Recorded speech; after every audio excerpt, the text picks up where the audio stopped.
Alright, let's try again.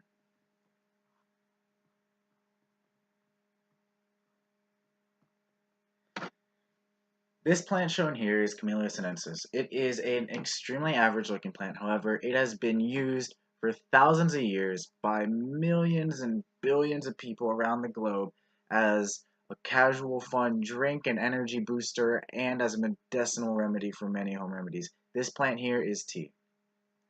So there are many different types of tea. Shown here are 4 different kinds. It's important to know that tea has the same benefits, all as long as it contains Camellia sinensis, it has the same benefits as any other tea, but in different amounts. I'm going to start with a very brief history of tea right here. So, tea is imagined to be first drank by the Chinese in 2737. It's the earliest found recordings of people drinking tea. There are many different types of tea gathered by how it is harvested, the time of year, the altitude, the dirt, and the process in which it was harvested. Here we can see 4 different types of tea. The one on the left looks to be a white tea, a flavored white tea. Then we have a black tea, a green tea, and an herbal or maybe another white tea right there. So as you can see, different types of tea, as well as a strainer and a tea bowl. As I said 2 slides ago, there are different types of ways to make tea, to get different types of tea. Here we see tea drying. Drying tea allows sun to get into it, allows moisture to disappear. This is how you usually end up with a green tea, is you dry the tea leaves after they have been picked. Here we see fermentation. Fermentation increases the caffeine levels as well as the antioxidant levels within the tea. This is how fermentation is used primarily when making oolong tea blends or black tea blends. However, black tea is then usually after fermentation given an extra step, which we can see here, which is firing the tea. Here they have taken fermented tea or even non-fermented tea and they fire it. When they fire non-fermented tea, it usually creates really deep, darker green teas, and when they fire a fermented tea, you usually end up with a black tea. You could also steam teas as well instead of firing them, and that's how you can end up with a white tea. Shown here is another type of tea because it's not Camellia sinensis. This is rooibos. It is an African bush tea, also known as a honey bush tea. Depending on the age of the bush, you end up with green rooibos or red rooibos. It is drank primarily in southern Africa and is known as a sweet natural beverage. This is the rooibos after it has been shaven and picked. This shown here is a red rooibos.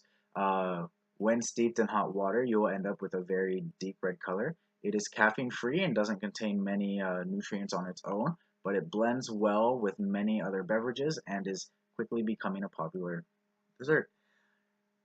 Here is a popular mixture with different teas. This is lavender. Lavender has been used in conjoint with other herbs such as chamomile because of the calming effects and the aromatic presence of it in the tea blends. Some benefits to lavender is calming. As I said with chamomile too, calming. You have a sleep. It helps you sleep. The only bad thing about chamomile is if you give it to someone who's pregnant and they drink it too much, it increases the risk of miscarriage. Together, though, they make a very potent blend, as you can see here. The effects help people calm down. Like if you're going through a high stress day, these 2 herbs together are very good for bringing everything down, relaxation, and just de-stressing overall. Another type of tea, aside from these, and something that goes well with it, is a mate, which I'll be talking about soon. Here you can see kind of everything in action together. We see a little bit of oolong tea. We see rose. We even see some fruit in here. We see some apple, some strawberry, and some berries. So when you take tea and herbs and you put it all together, you kind of end up with a blend like this. So mate is a South American gourd. Its leaves are dried, grounded, and then mashed into a pulp, and is steeped in hot water within this gourd here. It is super high in caffeine and actually has more antioxidants than tea. Uh, Also, in recent years, in addition to natural tea, dessert teas have been on a rise. Dessert teas are not actual tea. They do not typically contain any of the previously shown items except for rooibos, which has the natural sweetness, as I mentioned. It's a honeybush tea. So you can see all the different ones there. And when you make an dessert tea here, you can see kind of the stuff that's in it there. You see berries, you see apples, who have a lot of natural sugar. You can see some caramel pieces there too. And that's usually what will comprise of dessert teas, which are on a very popular rise, in addition to tea. Um, in the tea in the East, in the West, has always been a big thing. The reason why tea is growing is because of big companies like Starbucks who purchased Teavana, other companies such as Capital Teas or Dave's Teas. They promote heavily, which is not entirely a bad thing, as tea has very many benefits.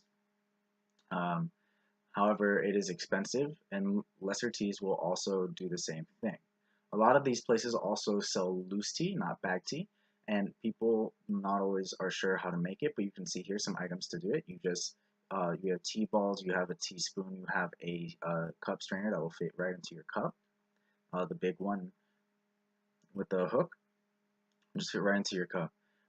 And for people who really like who have used tea bags and still but want to get into loose tea. A lot of places even sell empty tea bags, um, which you can then put the loose tea into, which is a very nice substitute for your typical cheap bag tea, which contains a lot of fillers. In closing, there's just a lot of teas, a lot of benefits, and it's too much for a conversation like this. There's a tea for everyone, and honestly, if you don't like tea, it just means you haven't found the right one yet. Uh, I think that would be all.